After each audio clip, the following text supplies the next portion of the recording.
Particularly thank the International Christian Union for inviting me today. And before I get to describing that disaster 34 years ago, I want to reminisce a little bit with you. As some of you know, I'm from Teaneck, New Jersey. And in fact, I graduated from high school there in 1945. World War II was still ongoing, and as you all, for any of you, I don't think any of you were living then, were you? But back in those days, everybody in Teaneck had a victory garden.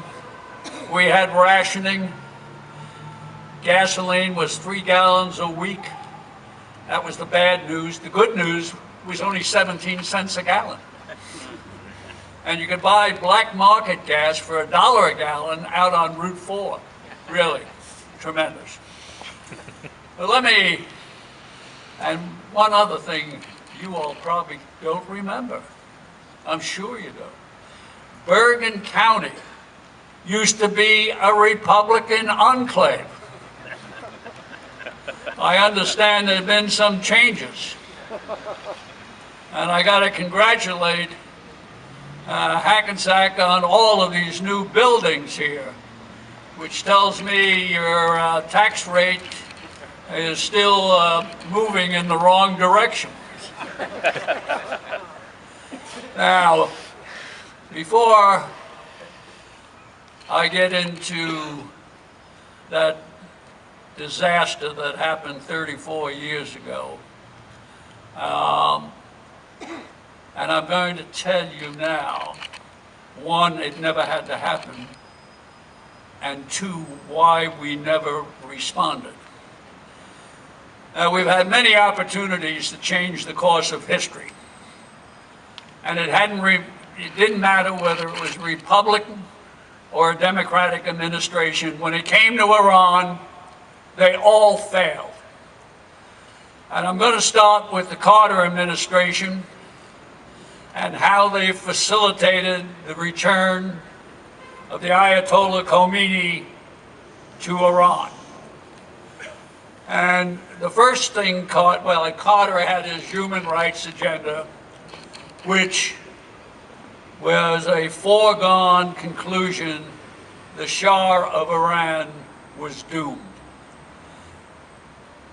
Regardless of the fact that the Shah of Iran was our ally and his military forces represented our security policy in the Persian Gulf in those days.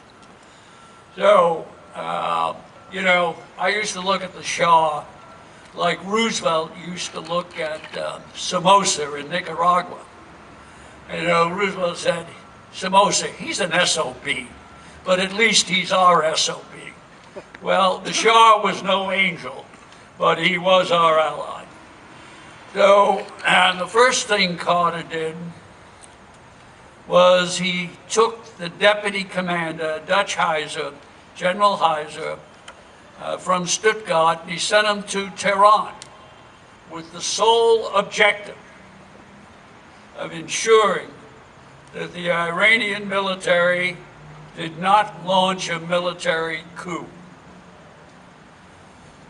Now, the second thing he did in January, this was January of 1979, mid-January 79, he opened up secret negotiations with the Ayatollah Khomeini people.